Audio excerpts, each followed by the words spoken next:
আসসালামু আলাইকুম বন্ধুরা, কেমন আছেন? আশা করি ভালোই আছেন। আজকে চলে আসছি ধানের জমি দেখতে। ধান কেমন হয়েছে লাগিয়েছিলাম, আসা হয়নি অনেকদিন। দেখি ধানের জমি কেমন হয়েছে দেখতে। চলো যাওয়া যাক ধানের জমিতে।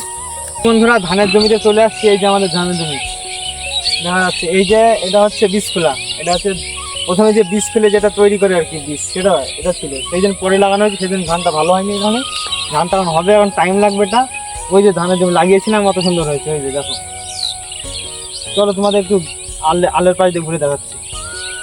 এই যে বন্ধুরা আমাদের ধানের জমি, 25 কাঠা ধান আছে এখানে, আর 10 কাঠা ওইদিকে আছে, ওটা তোমাদের দেখাচ্ছি। এই যে বন্ধুরা আমাদের আর 10 কাঠা ধানের জমি। এই যে এখান থেকে দেখাচ্ছি, ওই যে ওই মাথা পর্যন্ত। কেমন হয়েছে তোমরা একটু বলবে আমাদের ধানটা। আমাদের বিলে এখনো পর্যন্ত ধান কেউ লাগাতে পারেনি, আমরা রিস্ক নিয়ে লাগিয়ে দিয়েছি। আমাদের এত সুন্দর হয়ে গেছে, আল্লাহর রহমতে আমাদের হয়েছে এতক্ষণ। তো আমাদের ধানের জমিটা পুরো দেখে নাও, আমাদের বিলটা কেমন সেটা দেখে নাও।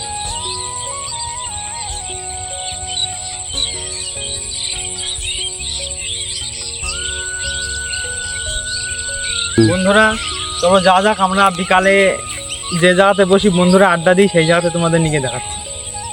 কেমন লাগছে তোমরা বলবে।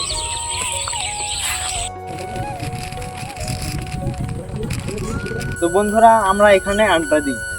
ফাইনালি এই জায়গাটা দেখতে হচ্ছে ফাঁকা, কিন্তু রাস্তাটা দেখো তো কেমন সুন্দর লাগছে। দেখাও তো রাস্তাটা পুরোপুরি দেখাও, ওদিকেও দেখাও।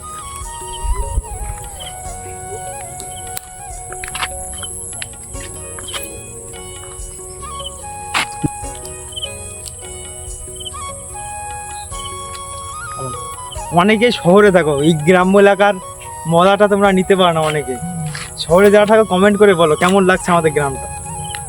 চলে আসছে আমাদের বসার জায়গাতে, আড্ডা মারার জায়গাতে। চলো, এতক্ষণ অনেক লোক বসেছিল আর সেই জন্য আসতে পারিনি, আবার আসতে পেরেছি। বুঝে পারলাম অনেক।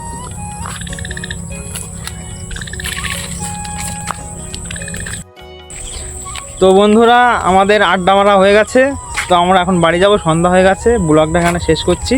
আসসালামু আলাইকুম। আমাদের ভিডিওটা কেমন লেগেছিল তোমরা কমেন্ট করে জানাবেন। কালকে শরীরটা খারাপ ছিল বলে ভিডিও আপলোড দিতে পারিনি, সেই জন্য দুঃখিত।